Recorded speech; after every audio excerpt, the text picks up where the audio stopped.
Sound check 1, 1, 2, 3. Sound check 1, 1, 2, 3.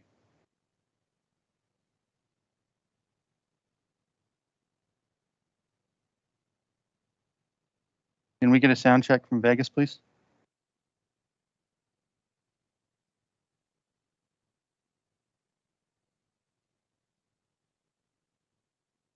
Oh, no. DJ, what about now? Okay, good, thank you. You had all. Thank you.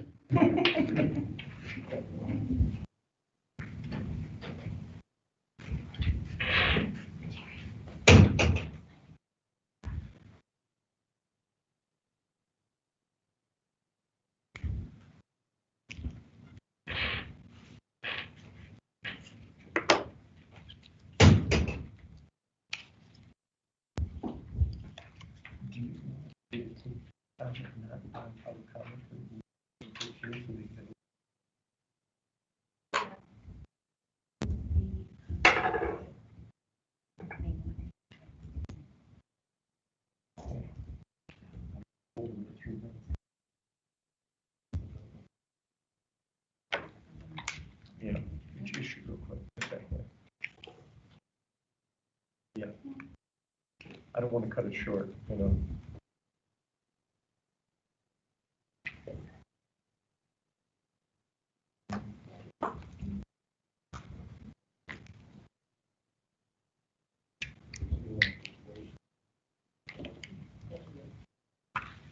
I do not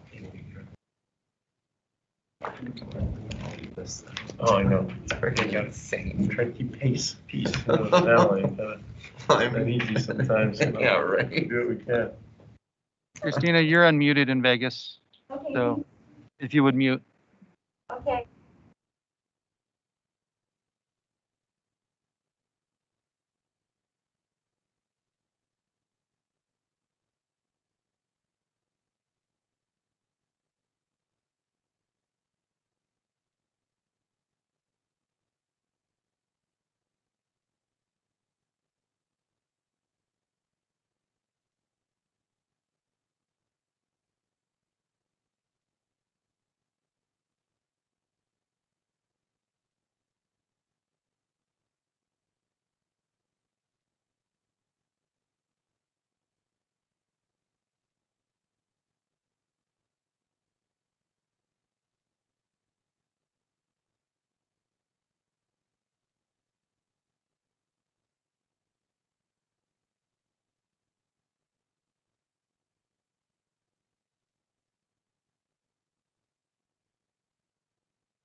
Okay, I would like to call to order today's meeting for Monday, September 13th, 2021, of the Nevada Department of Transportation Board of Directors meeting to order.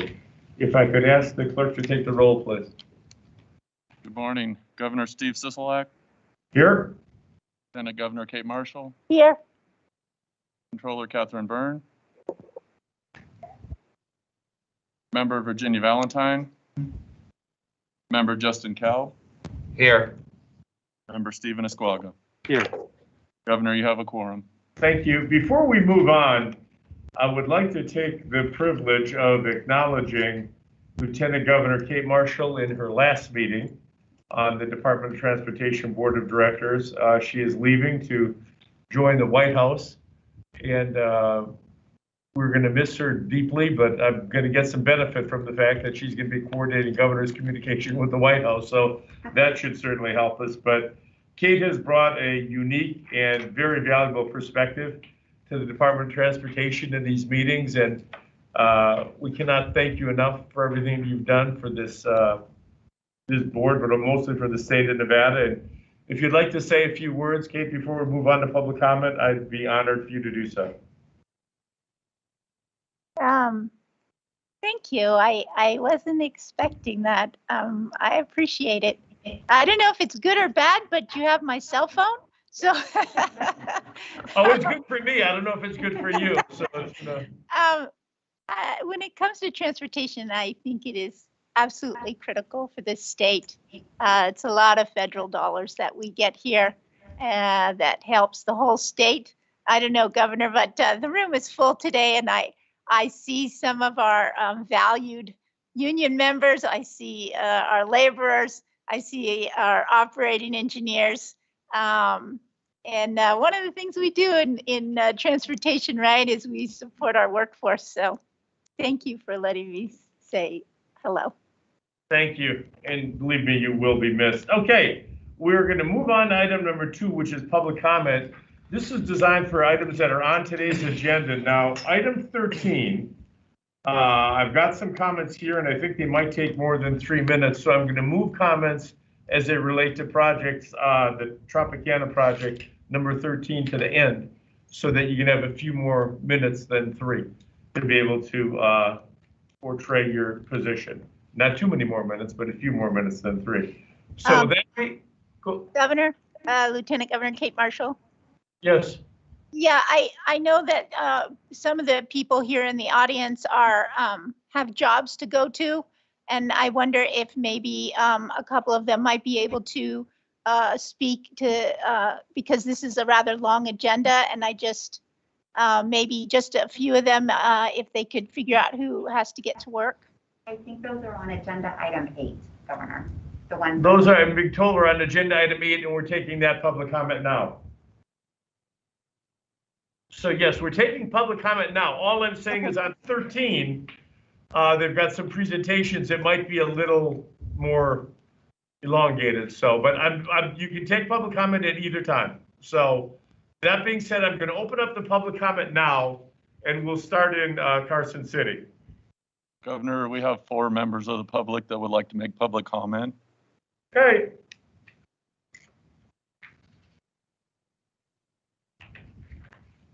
Thank you, Governor, members of the board. My name is Skip Daly, and I'm representing the Laborers Union Local 169, and I'm here to speak in opposition to agenda item 8. So agenda item 8 is to approve the 2021 through 2024 Statewide Transportation Improvement Plan, or a STIP. I understand that the federal regulations and state is required to submit a STIP at least once every 4 years. However, those same regulations allow a state to submit an improvement plan more often or to submit an amendment to a STIP. As I understand, what is in front of the board today is in two parts. The first is approval of the 2022 annual work program. And although I think it could be improved, we are not asking for any changes. The part we are opposed to is the 4-year 2021 through 2024 statewide transportation improvement plan. Under that STIP, as recommended by DOT for approval by this board, they propose 60% of the spending over the next 4 years is spent on only 21% of the lane miles NDOT is responsible to maintain. That allocation proposal will severely and negatively impact the other 71% of the state's roads not in Clark County. In fact, 23 CFR 450.206A8 requires the state in its comprehensive statewide transportation planning process to emphasize the preservation of the existing transportation system. Let me say that again. ESTIP has to emphasize the preservation of existing transportation systems. That cannot be accomplished if 71% of the roads only receive 40% of the funding. Logic dictates that conclusion.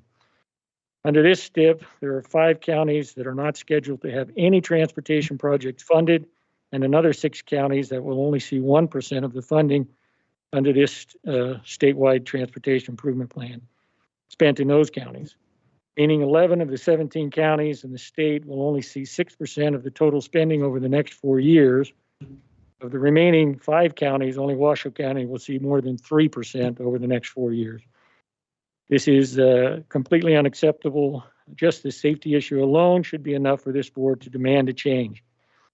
What we are suggesting and asking for at this meeting is for the board to direct NDOT, notwithstanding that the STIP before you today may need to be moved forward. We want this board to direct NDOT to reach out and get input from the interested parties opposed to this STIP that depend on the other 71% of the state's transportation system, and either submit a new STIP or an amended statewide transportation improvement plan in 2022.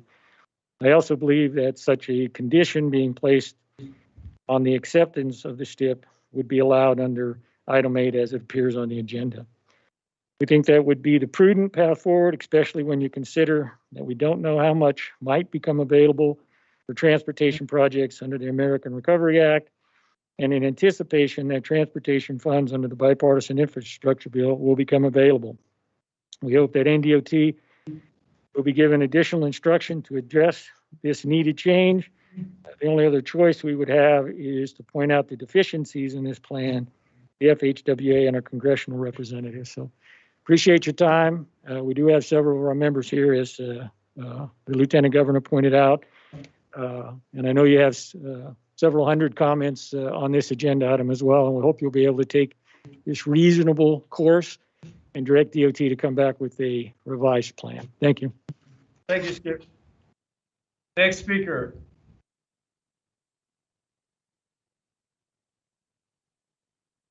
Good morning. I'm Craig Madole with the Nevada Chapter Associated General Contractors, and I will be brief, so I'll make up for Skip's going over. We're very concerned with item number 8, that's STIP specifically. We think that the work program should be approved today as presented, but we do ask the board to direct NDOT staff to amend the STIP for the following 3 years. Currently, Story County, Pershing County, Eureka County, Lincoln County, and Carson would receive 0% funding from NDOT, according to the STIP as presented at the last board meeting. Lander County, Lyon County, Mineral County, Nye County, White Pine County, and Esmeralda County receive 1% of the funding. The more than 70% of our state's lane miles exist in rural Nevada, and frankly, they need to be subsidized by Clark County so we can improve those roadways and ensure that what is now an asphalt condition that's failing doesn't become a gravel road, 4 years from now under this STIP. So thank you very much. Thank you. Next speaker.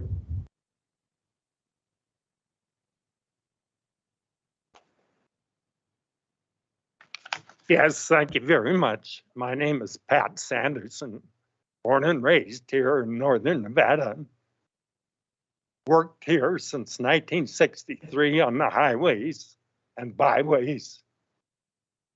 And what you're trying to do is nothing new. The same argument has come up every year since the 60s to give the money to Clark County. Well, the safety of us relies on you. So I'm asking you, please, think about what you're going to do before you do it, because once you do it, you can't bring it back. And my safety is just as important as anyone else's down south. So please, think about it, deny this, and move forward. And Kate Marshall, it's been a pleasure working with you all these years. Thank you very much. Thank you for your comments. Next speaker.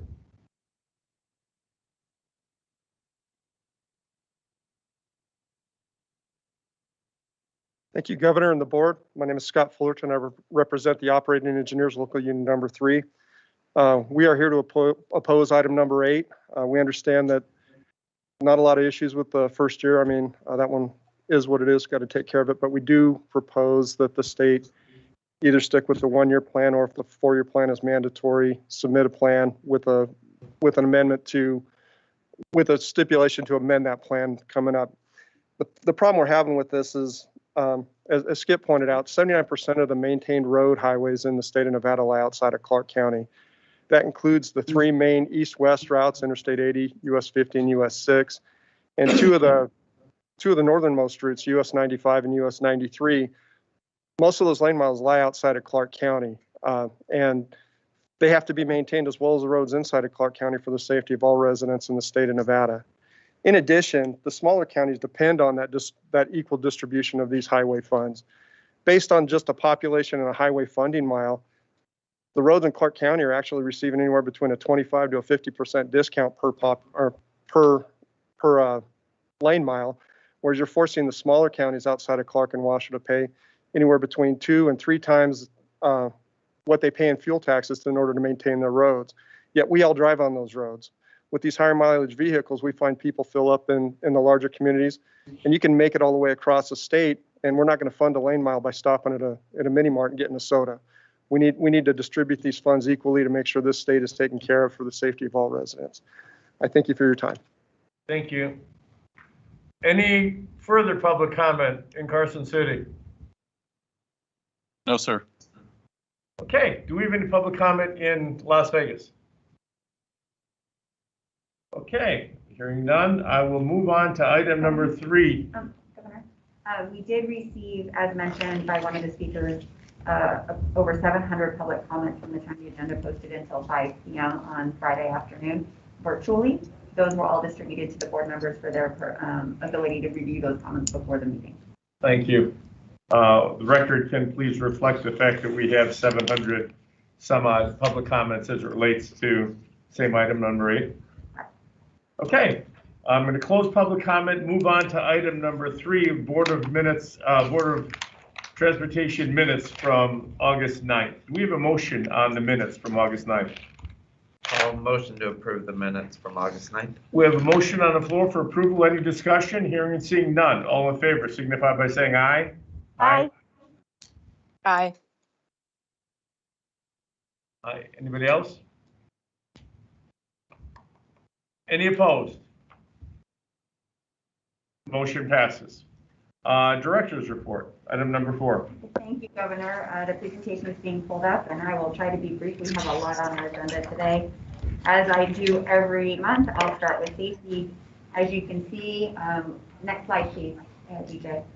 Fatalities, statewide fatalities are up 26% from the same time last year. You may recall last year we were significantly above the previous year. Across the state, pedestrian fatalities have decreased slightly year over year. However, motorcyclist fatalities are up 41% in the same time frame, and bicyclist fatalities are up 250% across Nevada year over year. As I've been saying for the last several months, the top causes are impairment, about 58% of total fatal crashes, and speeding at about 38%. One tragic case in point, a 28-year-old female driver suspected of DUI and speeding crashed into the back of a disabled car last month on I-15 southbound near Blue Diamond Road, killing one of its passengers. The driver suspected of DUI was driving a silver Lexus on the westbound off-ramp. At the same time, there was a stalled BMW also on the off-ramp. One of the passengers of the BMW was pushing the disabled car out of the roadway when she was struck by the Lexus. The victim died after being transported to UMC, where she succumbed to blunt force trauma injuries sustained in the crash. The driver of the Lexus is facing charges of DUI resulting in death and speeding. Next slide, please. I wanted to provide an update to the board on NDOT's response to the Caldor fire.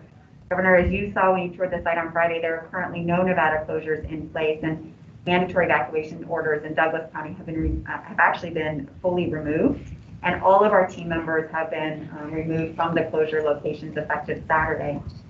We wanted to recognize our team for going above and beyond these last few weeks to respond to the fire, support other emergency response partners, and keep our highways safe for the traveling public. NDOT developed and formulated a traffic control plan that was utilized for the successful evacuation of the South Lake Tahoe community. We implemented traffic control and equipment to keep the roads safe and helped our emergency response partners to limit traffic headed into the Tahoe Basin. Our partners at NHP and the National Guard helped in the screening of those attempting to enter the Lake Tahoe area.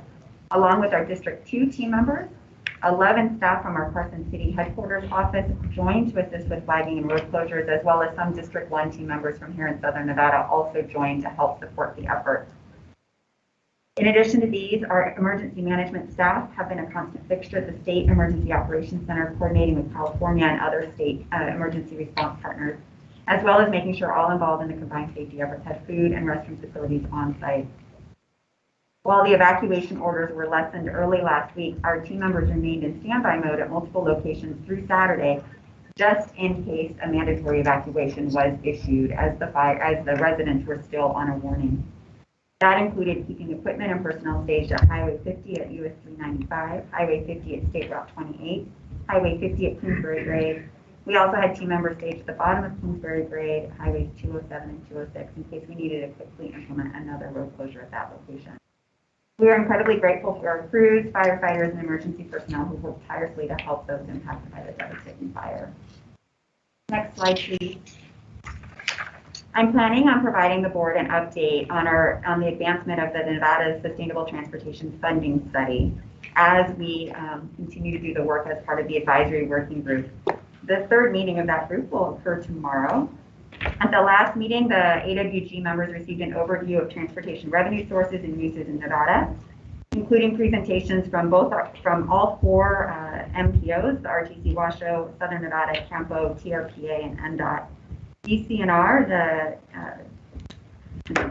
the Department of Conservation and Natural Resources and Governor's Office of Energy also presented overviews of statewide policies, laws, and goals related to energy policy and reducing carbon emissions.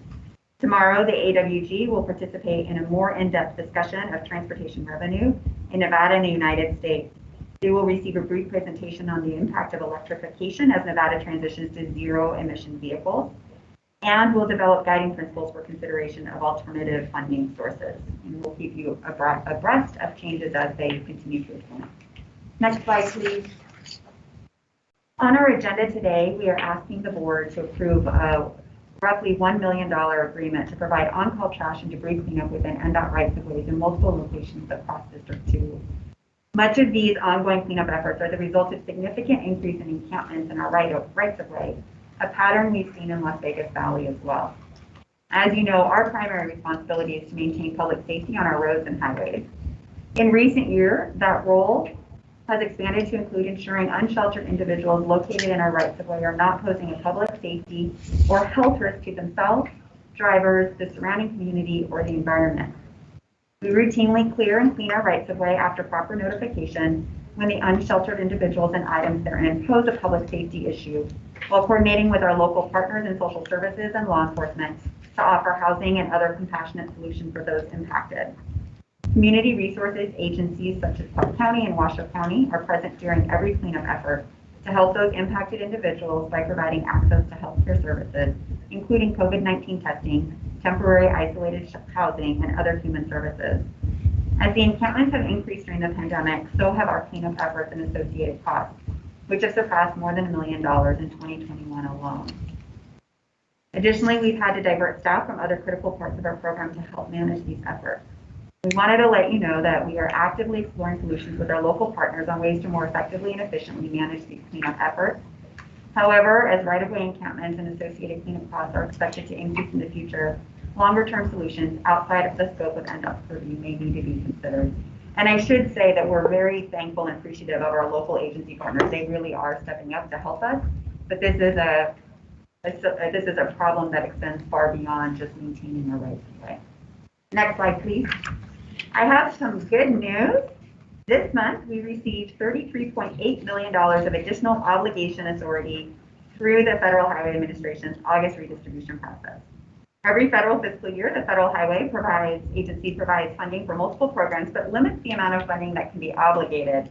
Known as August redistribution, they annually reassign transportation funding authority from states unable to utilize their full amount of funding originally authorized, as well as from federal transportation grant and loan programs that are underutilized in the current fiscal year. The funds are redistributed to states demonstrating projects that are ready to go and meet all the federal funding requirements. To receive additional obligation limits, states must develop and provide a plan to their local federal highway division showing projects and available fund sources that could use the additional money. The amount provided to states is calculated by federal highways with priority given to states having large unobligated balances of funds. To qualify, NDOT demonstrated it would fully utilize all federal transportation funds authorized to Nevada, as well as demonstrated current projects which fit requirements for receiving additional federal funding redistribution. We must act quickly and obligate all of that additional $33.8 million by the end of the federal fiscal year, so later this month, so there's no time to add new projects. It goes to help fund projects that we were already planning on, but provides additional funding, federal resources for that. This year, the extra funds will contribute to the widening of I-15 north of Las Vegas, new I-80 truck climbing lanes in Eureka County, and more. I should note this is the second highest redistribution we received, second only to last year. So it is really good. We do a fantastic job of spending every single one of our federal dollars so that we can qualify for additional funding every year. And then my last slide is each month I share how our program is contributing to the economy. This agenda includes contracts and agreements for that would support 446 job years for a total at the end of pending approval of all the items of 4,207 job years supported through our program so far this year. And that concludes my report. Thank you very much, Christina, for the report, and the job years are certainly encouraging as we continue to bring our economy back and get people back to work. Do we have any questions on the director's report? Hearing and seeing none, we'll move on to close that agenda item number 4, move on to agenda item number 5, consideration of approval of contracts over $5 million. Thank you, Governor. We have one contract for your consideration, the low bidder with Las Vegas Paving Corporation for a preservation project along I-15 that is 23 miles from Locandale Overton interchange to just north of Lower Flat Top Drive in Mesquite. It will include pavement preservation, bridge depth preservation, drainage improvements, and some ITS. Great. Do we have any questions on item number 5? Do I have a motion on item number 5? Governor, Lieutenant Governor Kate Marshall, I move to approve the consideration for approval of contracts over $5 million. We have a motion on the floor. Is there any discussion on that motion? Hearing and seeing none, all in favor signify by saying aye. Aye. Any opposed? Motion passes. Item number 6, consideration of approval agreements over $300,000. Governor, we have 4 agreements for the board's consideration. The first one is a new agreement with Parametrics to provide an update as required every 5 years for our state freight plan. The second agreement is an amendment with Honeycomb Consulting. This agreement currently provides consultant support to assist the department in activities related to our Title VI program. Initially, it was a 1-year agreement. We are looking to extend it through 2024.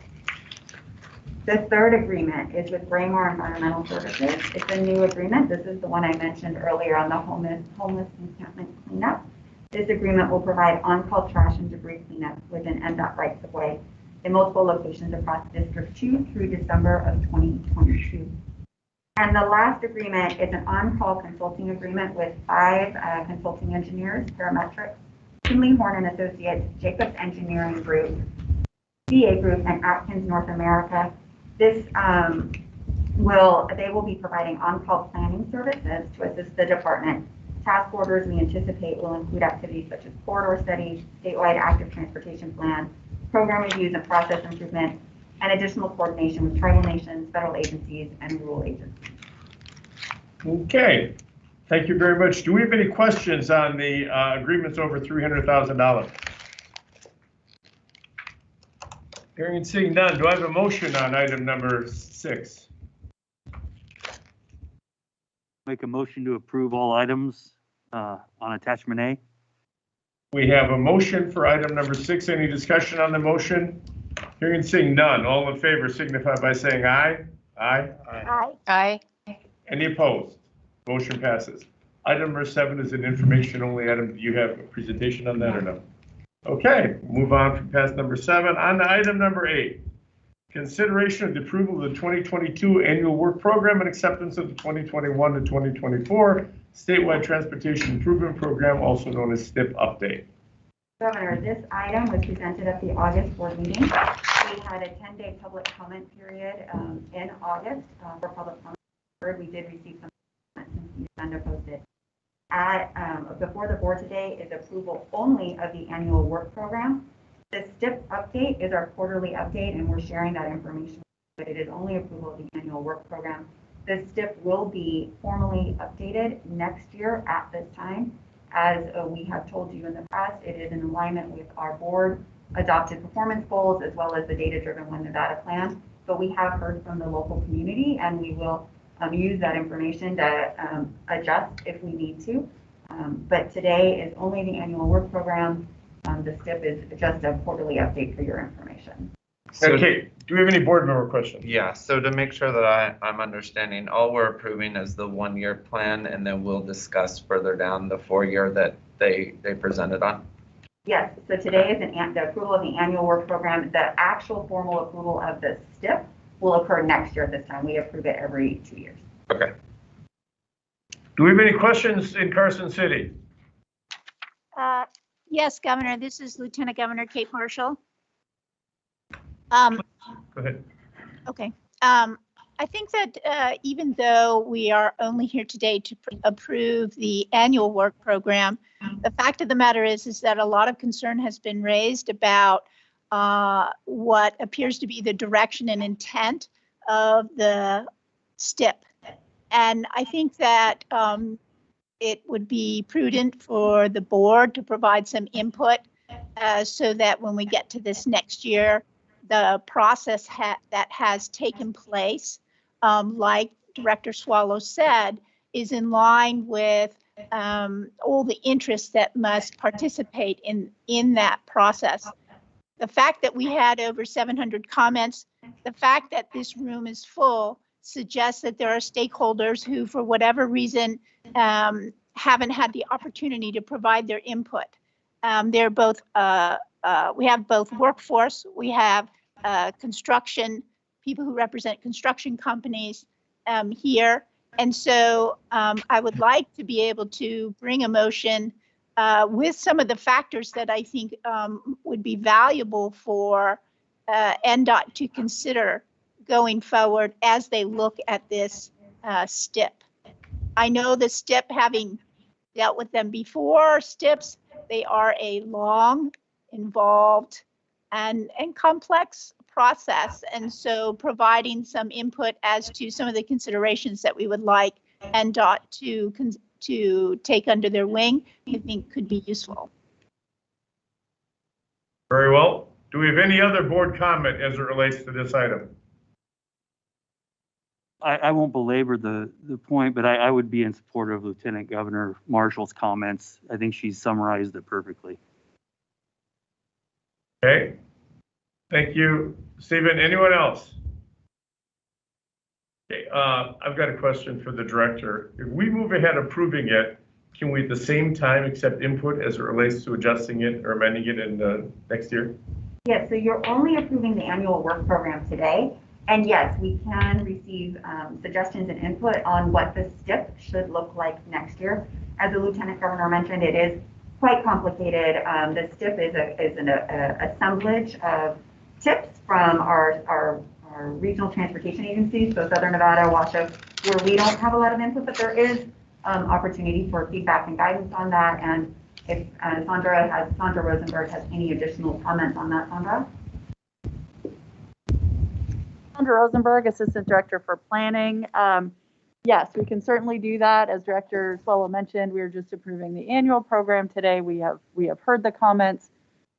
We can provide additional information on our process and how performance metrics, including system pavement and bridge condition, connecting communities, a number of other factors factor in. It is available on our website, but we can do, we'd be happy to do outreach and coordination with anyone who's interested.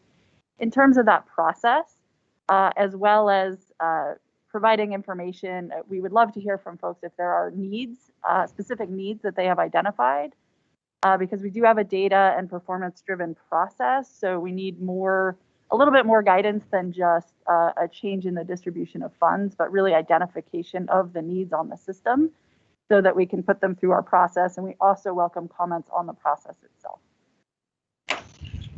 Okay, Lieutenant Governor, any other comments? Lieutenant Governor Marshall. Lieutenant Governor Kate Marshall, I can make the motion with the direction in it if you would like. Sure, that'd be great. As long as the motion to approve this year's, but direction to accept more input as relates to the 3 years? Yes, is that, yes. So if I can make the motion then, I would like to move to approve the 2022 annual work program. And in that approval, I would like to also direct NDOT to, in the process to create the 2021 to 2024 Statewide Transportation Improvement Program, otherwise known as the STIP, for next year, that they specifically reach out to the parties that have expressed concern for the draft STIP as it was presented, and that they consider the following factors: no county left behind, balancing of the needs of economic diversification with all of Nevada's residents, and the requirement that we preserve our existing roads and maximize our federal dollars, as we have seen how glorious that is when we do maximize our federal dollars. Okay. And that's my motion. Director Swallow, does that give you the flexibility to move ahead and at the same time take input? It does, and we may seek further input from the board as we walk through Right. the process. And I want to make clear that the desire for us to get more information is not exclusive to those that are present, but it's inclusive of everybody that might have an input, because as we get more input, other people are going to want to provide input, and that's a positive thing. So we have a motion on the floor. Any discussion on the motion? Hearing and seeing none. All in favor signify by saying aye. Aye. Aye. Aye. Any opposed? That motion passes. Thank you very much, and thanks everyone for being here. Item number 9, we've got a couple of land disposals. So let's go with number 9 first. Item number 9 is disposal of vacant parcel at IR 580 and DeMonte Ranch Parkway.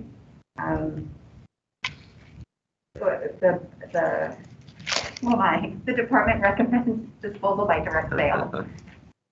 Do we have any questions on item number 9? I know everyone got briefed, and I want to thank you, Christina, for briefing, Director, for briefing us all. And not that I don't have questions, but you answered them all during my briefing, so we can facilitate this. Do we have any questions on item number 9?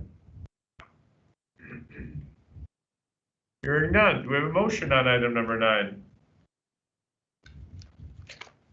I'll motion to approve item number 9.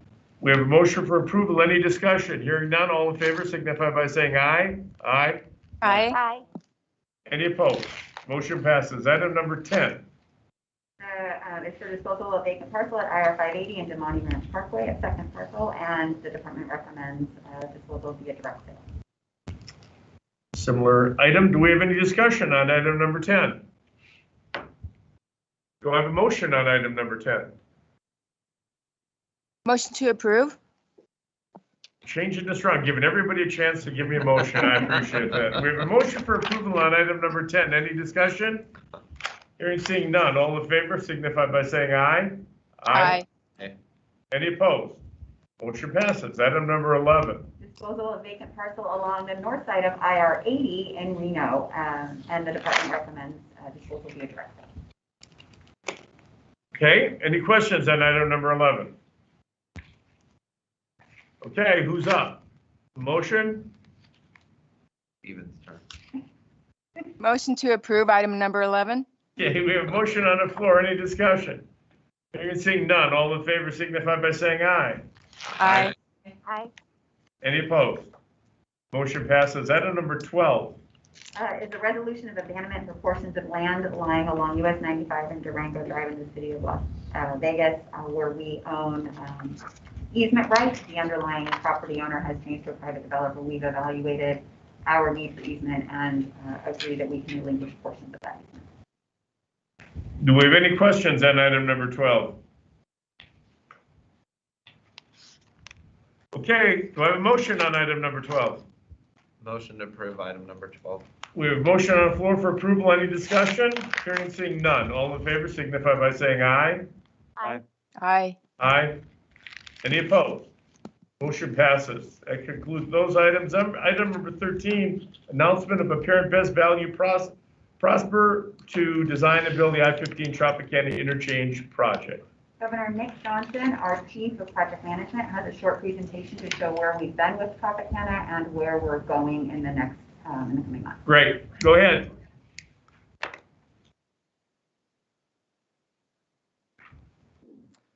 Good morning, Governor, members of the board. For the record, Nick Johnson, NDOT Project Management. And I'm going to give you a brief presentation about our evaluation of the proposals, show the scoring, and most importantly, make the announcement of the apparent best value design build proposer for the Tropicana design build project. So a brief timeline here of the procurement process. We started about a year ago with a request for qualifications to the industry. We shortlisted 3 proposers. Earlier this year, we issued the final RFP to all of the proposers, worked through the process, received the proposals in June. Our NDOT team has been evaluating those, scored them, and have led us here to this point today.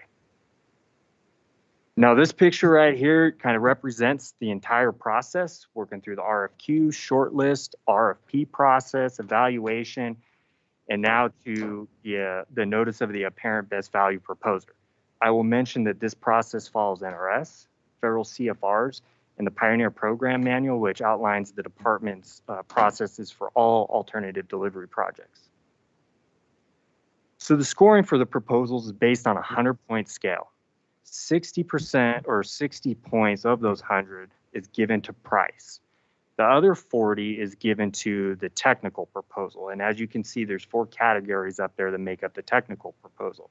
The management approach, how they're going to organize, manage the project, deal with some of the challenges on the project, communicate with the public, the business, the stakeholders, their design, their construction approach. How are they going to build this project, and how are they going to build this project that reduces, closures, or the amount of closures that we allowed in the RFP, and work with the community during construction. And then, of course, your schedule. How fast and efficient can you complete the project? Now, a little bit about the evaluation process itself. There's a number of committees that evaluate the technical proposals, but it all starts with that bigger blue area there on the left. That's our procurement advisory team. That makes up our agreement services, the AG's office, federal highways as observers to the process, but their role in the procurement is to oversee the entire process, ensure integrity to the process, meaning that it's fair and unbiased, and they do not evaluate the proposals. And then as far as the teams that, or the committees that evaluate, you have a technical committee that's made up of the engineers and the subject matter experts within the department. They evaluate the proposals, come up with their findings. They meet as a group and come up with a consensus scoring for each of the proposals and criteria. That information is presented to the project selection committee, who takes that information into account, does their own evaluation, then comes together as a group and comes up with a consensus score for the proposals. At that point, the technical scores for each of the proposals and the price score is combined by the procurement advisory team and presented to the selection official, who in this case is Director Swallow. Now, when it's presented, only the scores are presented. We do not present the proposer's name or the price. So for example, we label it as proposer A and B. We go through it. Once the recommendation is approved, then the names of the proposers and the prices are revealed. I will also mention that the technical evaluation committee never sees the prices. We do this, we keep that segregated and separate from this, so there's no bias one way or another to their scoring. If I could, Governor, may I ask some questions here?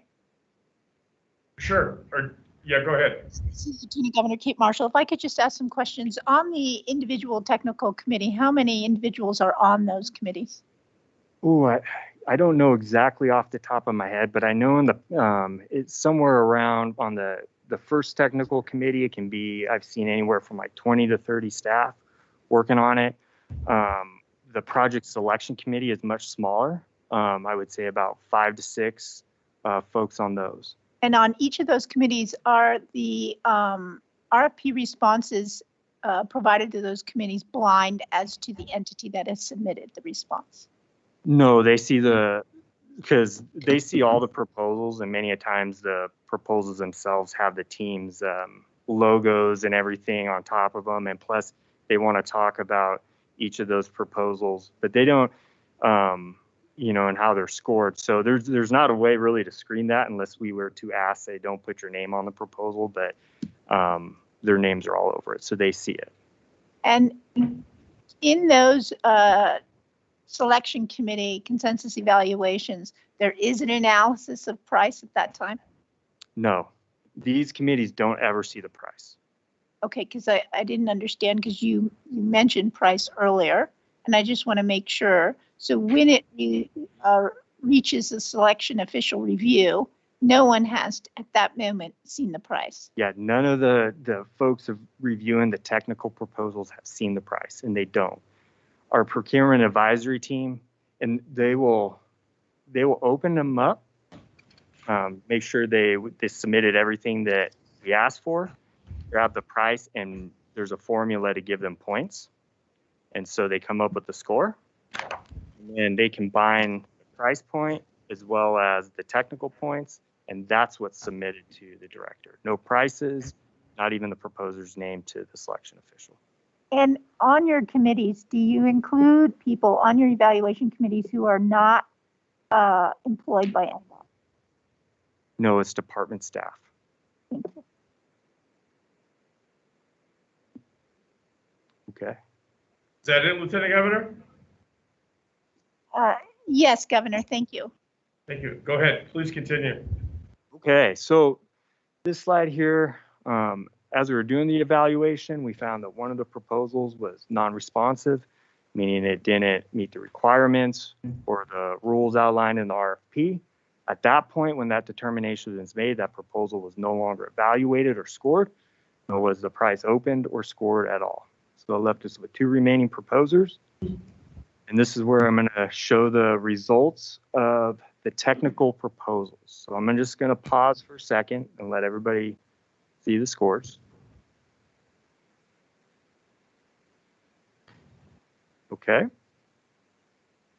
Now for the price proposal, so the price and the score. And also note down there in the bottom in the bold text is our equation for calculating the points for the price. Okay. Now the combined results of the technical score and the price score. And as you can see, and it's my privilege to announce that Kiewit Infrastructure West is the apparent best value proposer for the Tropicana Design Build project.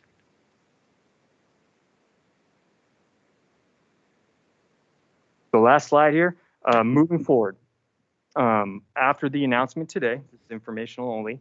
Our team's going to finalize the contract with Kiewit.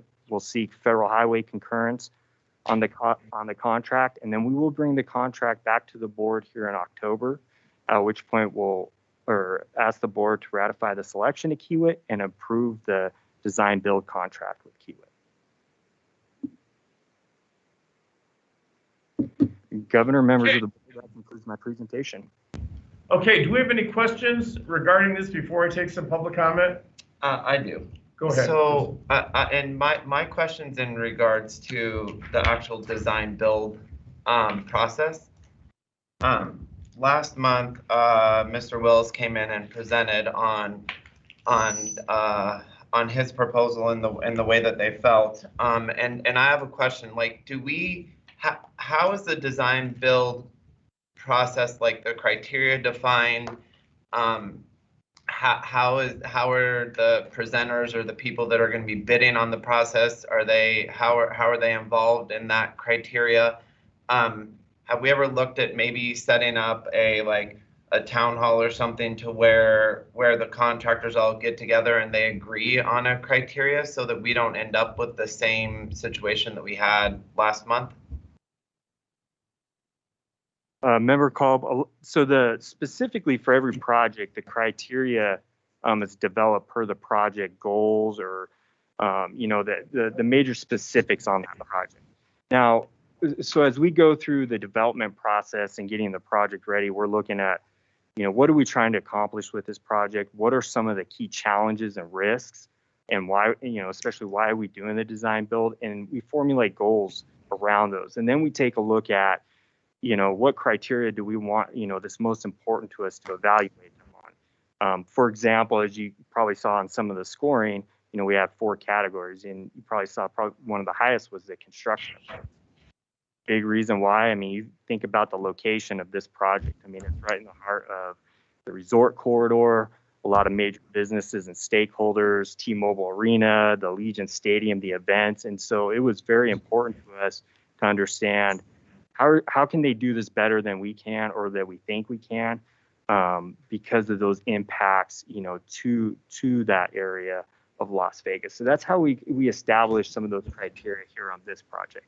Now, as far as to your second question about, meeting with industry and those sorts of things, I know that right before the pandemic started, we actually had a couple of full-day workshops with all of our major contractors and the AGC, where we sat down and took all of our alternative delivery processes, design build and CMAR and all of that, and just put it on the table and said, hey, let's go through this. And it was a good process. We made some changes here or there to, but to basically everybody can have an understanding of how we go about this. Now, during the process, there's multiple points where, we talk with the proposers either early on in more of like a public type setting format to confidential meetings. But we can, even with all of those things, we can continue and are more than willing to meet with our industry, to meet with the AGC, to work on these so everybody has a better understanding, or we can make improvements where necessary. Okay. I applaud you guys for meeting and sitting down with all of them and developing a criteria that worked for everybody. That's the only way you can make it happen. And then as far as like the design build process itself, you spoke to it also in the fact that that's where you end up with the greatest ingenuity and everything. So thank you. Do we have any further questions before I take some public comment? Yes, Governor, Lieutenant Governor Kate Marshall. I didn't want to end my last meeting without, hogging much of the time. I understand. I'm good. Go ahead. Yes, I do have a couple of questions. One of the questions I have is there's a significant difference in price between the first bidder and the second bidder, and basically the equivalent to the August redistribution. We're talking serious money here, and I was state treasurer, so even I think that's serious money. And it seems to me that in order to get Kiewit to be the first bidder, you had to technically weigh Ames' proposal very, very, very low. And it surprises me. And it surprises me because Ames is a reputable entity here in Nevada that has done design build projects before. It also surprises me because I am hearing, and I don't have independent verification of this, but I am hearing that Kiewit does not have a contract with Teamsters Local 631, that Kiewit in their last project had subcontractor issues in this state. And so I am surprised, given what I'm hearing about how they operated in the past, that they would rate so much higher in what you say, the construction management approach, than Ames, where we have had, my understanding is, again, I don't have personal knowledge of this, but where we have had very good experiences. And it strikes me that it's a bit much. Okay, did you want to, go ahead, do we have a response to that? Yeah, I'll say that Ames is a great company, and they've done a lot of work for us and have done a fantastic job and continue to do a fantastic job. Now, the details of it I can't get into because they're confidential at the moment. But regardless, we work with our team, to go through that. We train everybody. It's their proposal that they submitted, and that's, those are some of the scoring that came up. But I think that in the case of Kiewit, another great company too. They came, the team scored them high, and but again, I can't really talk about the details of that. But in terms of your second question about the unions and Kiewit, I believe we have a representative from Kiewit in the Las Vegas audience who may be able to answer your concerns there. I appreciate that. Do we have someone from Kiewit? Do you want to go up and respond, please?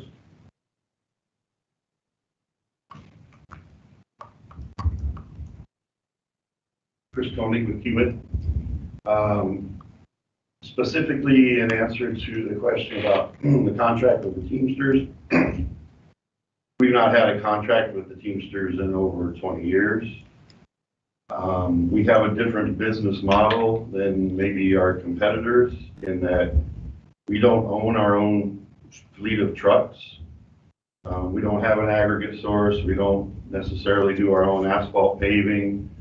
So we subcontract our trucking out to local trucking firms that are all signatory with the Teamsters.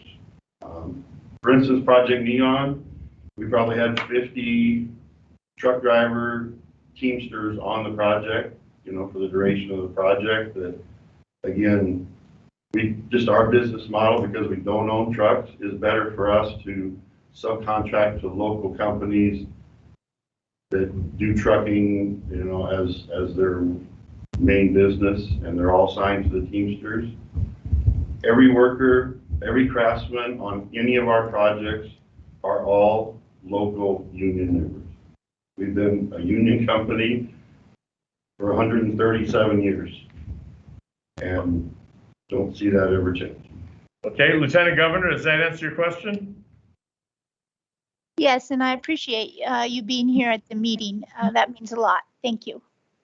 Thank you very much. Do we have any further questions before I go to the folks that are here? Governor, I think what I'd just like to add is I do trust the process, especially as I've been educated more on this situation. And unfortunately, right, you do enough of these bids, all of these have a unique dynamic. I think as a board member, I definitely don't want to get into questioning. Like I said, I trust the process. I think from a technical scoring, I don't have the expertise, and that's where I look at the NDOT staff and the professionals to really guide that.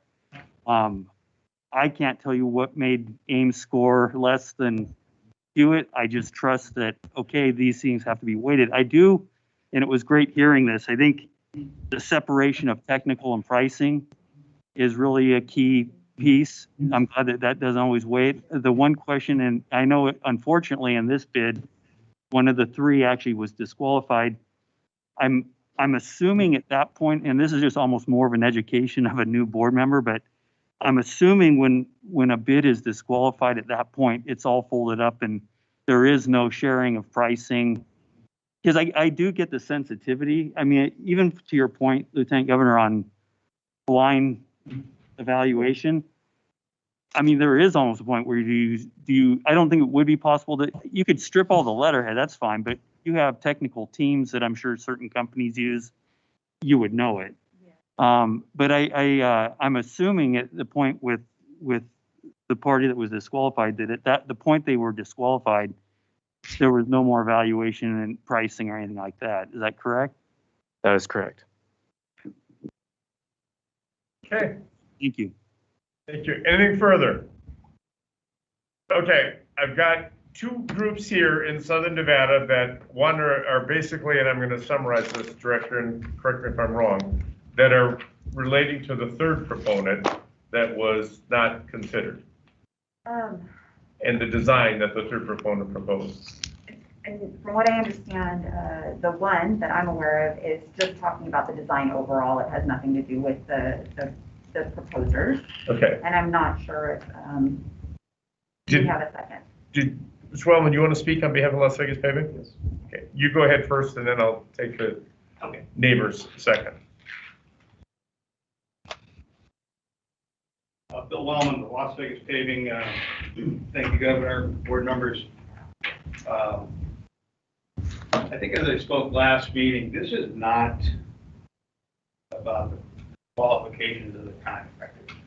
DEWIT is a very highly respected, qualified contractor for even these type of, the smaller type of projects.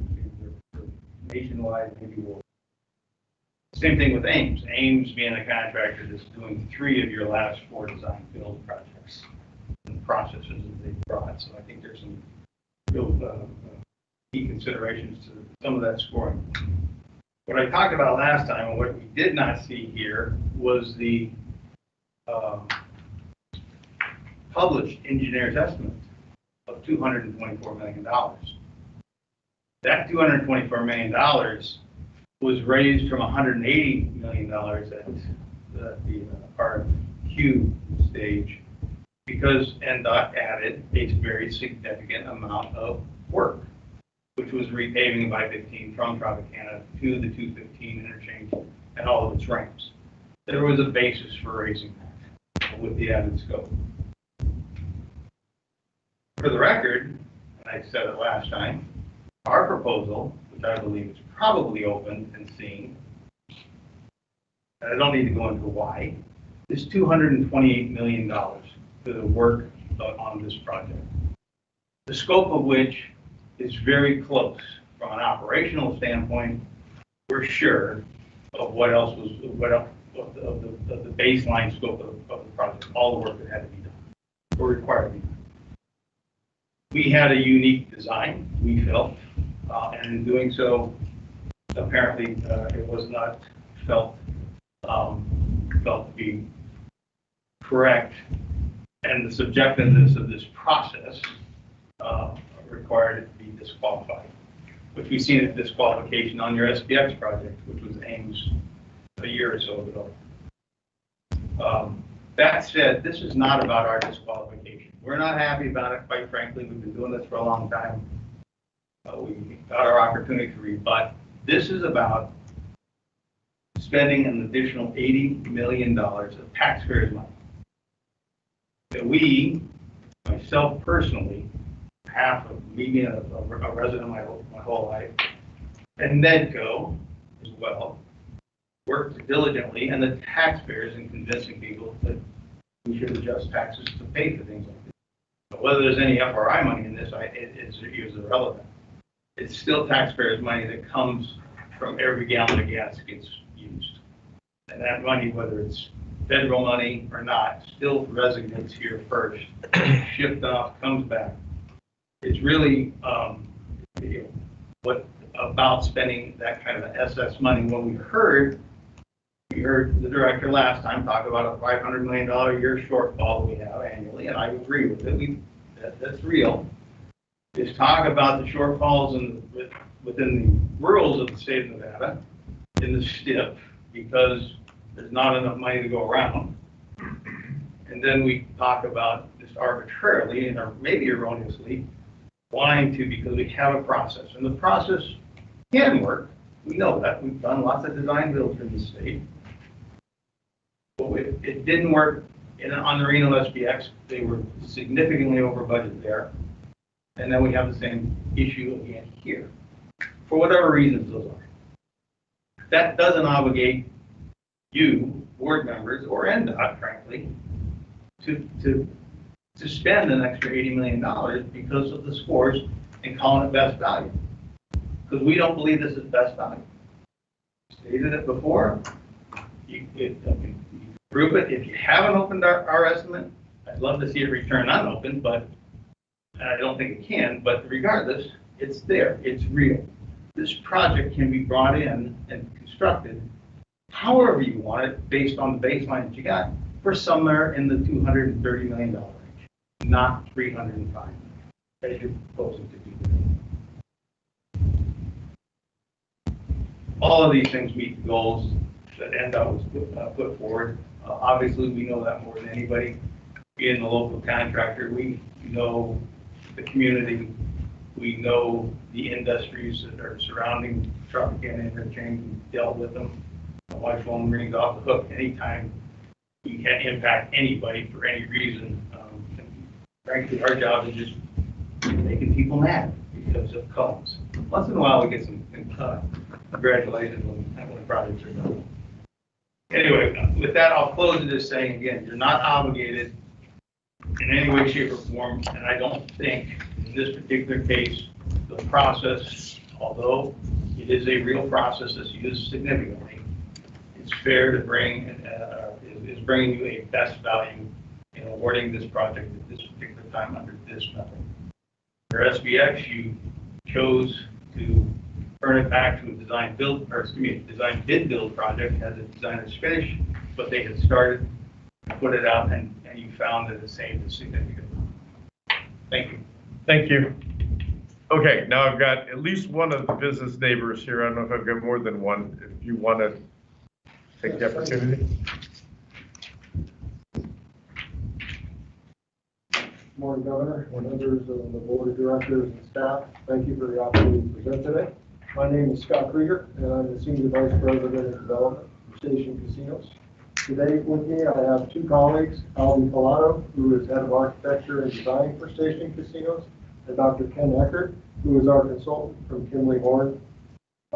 And we would like to talk to you today about our views of the I-15 Tropicana exchange. Since early 2000, Station Casinos has assembled a large gaming titled plot of land that encompasses almost 100 acres of land with the intention of building a large integrated resort on the site. This project represents an enormous existing capital commitment from our company, and with the potential for us to continue to spend an enormous amount of further capital on the project. This project can accommodate a strip-style mega resort operation on the premises. This project represents, additionally, an opportunity to create thousands of construction jobs as well as permanent jobs once we open for operation.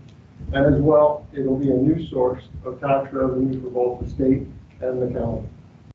We know as developers for over 20 or 45 years that getting the ease of ingress and egress right on these major projects are critical to the success or failure of the project.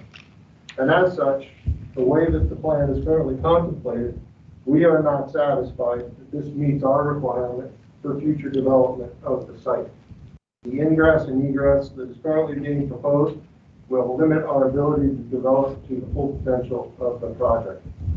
We have had several meetings with NDOT over the years, but this area continues to evolve. We've got the Allegiant Stadium, we've got the T-Mobile Arena, and we've got the Harmon Railroad overpass that all have contributed to quite a variable and dynamic situation around our project. Thus, we've identified several critical concerns, and we would request that we have additional time to study these concerns on this site before moving forward. If I may, I might have my colleagues join me, and they can show you a couple of slides and elaborate a little bit more on the site size and also the concerns that we have relative to the traffic plan.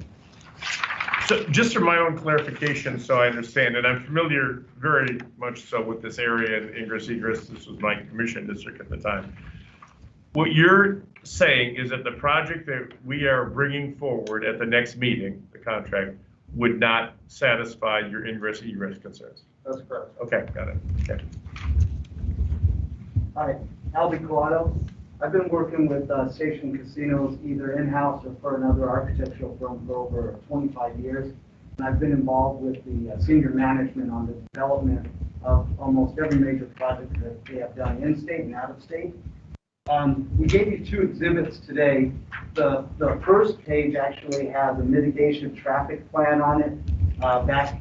We were looking at this project back in 2008 when we had put together the 99 acres. The second page shows a overall site plan, and we wanted to show this to you today because when you go down to that area right now, it's a mixed use of warehouse, office space, and a lot of small buildings. We wanted everyone to really be aware of what we're planning on doing with this property. If you look at this plan, it's a mega resort. The size of land that we have is larger than any other property for the resort, except for Mandalay Bay and Wynn when you add in the golf course portion on it. So just to put in perspective, when we're doing these projects, senior management, we spend almost the most amount of time is on traffic flow into the project and out of the project. And we're just really concerned that with what we're looking at right now, right at that interchange, it's going to put a little constriction on how our customers get in and get out of the project. Ken Ackert with Kimberly Horn is going to be talking a little bit here in a second about some of the stuff that we did, but we worked very closely with Clark County on the Carmen Valley View overpass and a few other areas on here, the vacationing of Polaris. So we just would really like you guys to take into consideration that getting NDOT and us back into a room together and going through this and making sure that it really does work for what we think is the largest stakeholder right on that corner. Thank you. Thank you.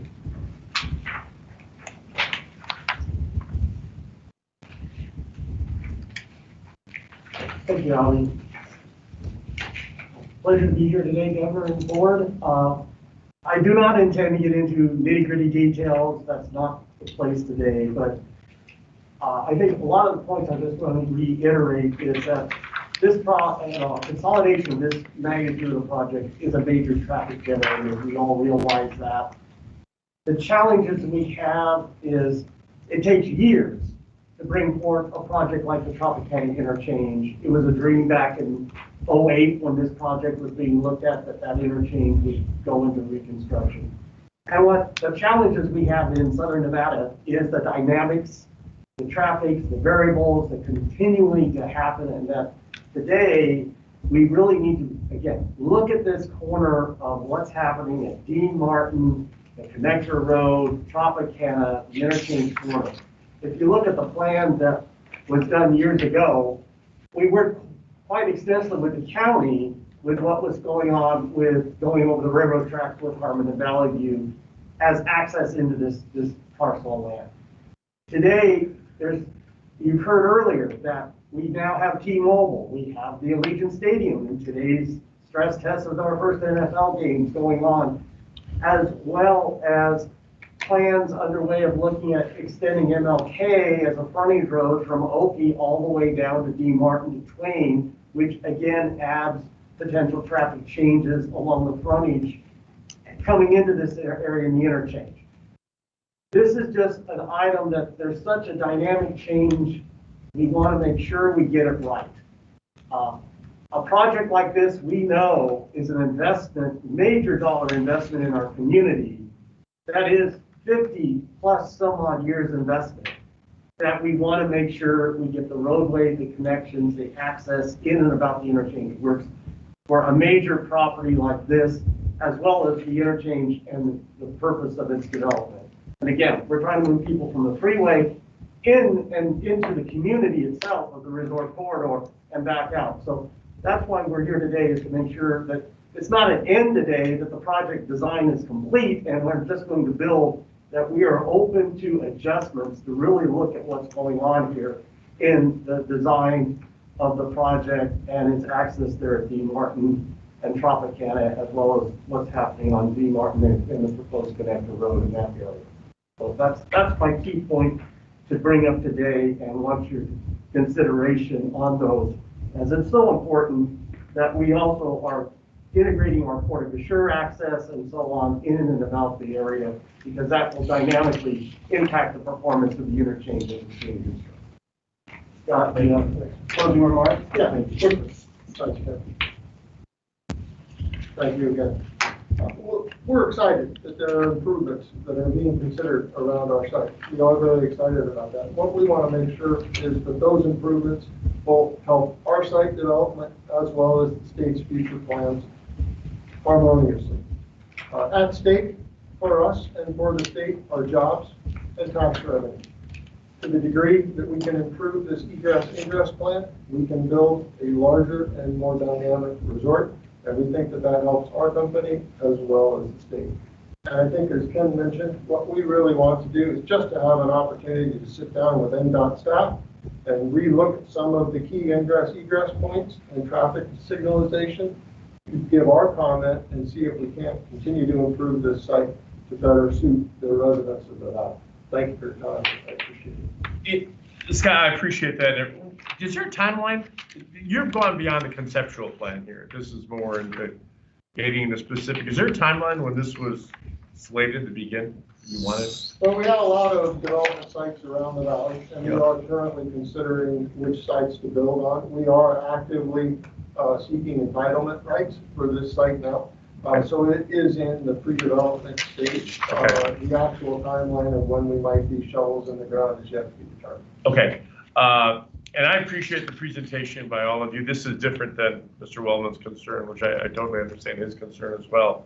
But this has been ongoing since I was on the county commission. I know that, that's a tough interchange project there. The discussion when we started at Allegiant Stadium, the hope is we did this all done for that. And that here we are, the second season playing in Allegiant, and, we're just still talking about it. Yeah. I am concerned about, and I think I've expressed this to NDOT, not just you, but also the in and out across the street and the convenience store and the hotel on the four corners there that you have there, how they will be impacted by this decision and this design. But that being said, I don't want to keep slowing this project down, and I don't think you want to slow this project down anymore. So, Director Sala, what I'm going to ask, and I'm going to ask the board for input as well, is prior to our next meeting, when you bring back this contract or the final, that you meet, and I could ask you gentlemen to clear your calendars so that you can meet as soon as possible and as often as possible before the next meeting, along with the other property stakeholders in that general vicinity there. And on the south, they've got most of the north side of Tropicana, but the south side of Tropicana is separate. They have basically a Tropicana corridor business meeting to explain this and identify the situation so everybody knows, because once you start putting shovels in the ground, it's hard to make changes on these sort of things. And I fully understand when I got the presentation how important the ingress and egress is for the viability of your project to begin with. And I don't want to stifle access to that, because candidly, I want you to be as successful as possible, but those jobs are really important to me. Both the construction and the permanent jobs are very, very important to me. So if we could get together with these gentlemen and also the other stakeholders, like I say, as quickly as possible, and a couple times maybe before October, to get some input in terms of what we can do to allay their concerns or to integrate some of their concerns into the design, would be very helpful. Governor, yes, we can certainly meet with stations and the other business owners. I just wanted to express the underlying, as I understand it, they've not been this direct about it, is they want full signal at Dean Martin. That would disrupt the NEPA document and would delay the project. Okay, that, and I would, if that's their issue, I don't know what they want, I don't know what you want, but that could be, we could get into that at the meeting, you know, if there's whatever the, you know, maybe there's a workaround that, maybe that's not what they're asking, I don't know, but maybe there's a way, hopefully, that we can get that resolved. And it's important, not just for this property owner, but also the other three corners of that as well. So that would be my direction as chair. Do we have any questions from any other board members? Anybody? Okay. This was an information item. I'll close this, but if you could please make your team available and your subject matter experts as quickly as possible to end on so that we can work through this if there's a way to. I don't want to delay the project any longer because you're right. This has been going on for as long as I can remember. And that exit ramp going south on I-15 is difficult. You're going to see that tonight, how difficult that is with people trying to get to that area. So we want to move on this, but we want to do it in a responsible, prudent manner so that it's not going to detrimentally impact anybody's property and have a taking or any of those sort of things. So if you can work with us, it would be great.